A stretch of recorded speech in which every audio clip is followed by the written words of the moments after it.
I heard you. We can draw a very nice map of the country Czechia here, and you can see it has a bordering neighborhood.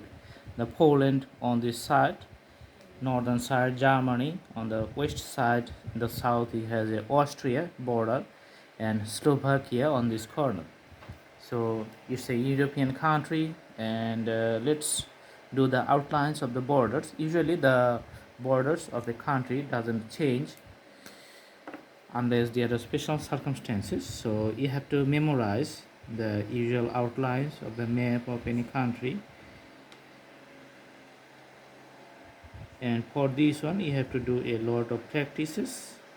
So usually in the syllabus of the school, sometimes we have the drawing of the map, and the other reason for learning map is for the tourism purpose. If you go to some country to spend the vacation or for other special purposes, you need to travel and go to many countries in the world.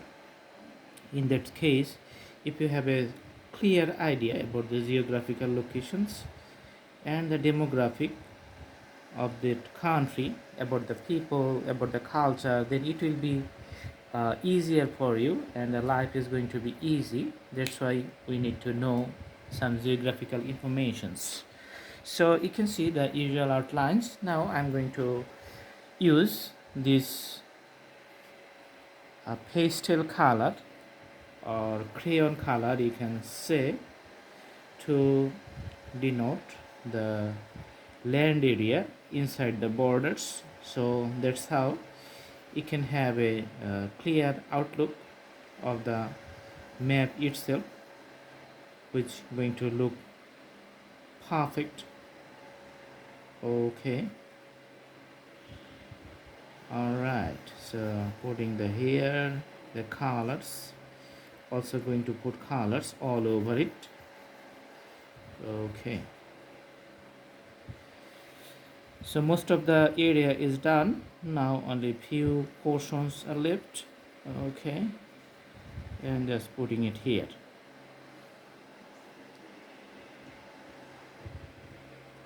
Okay,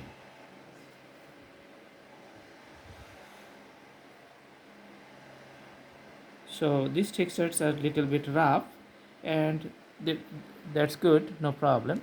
So inside the you can see the little bit darker area other than the outside.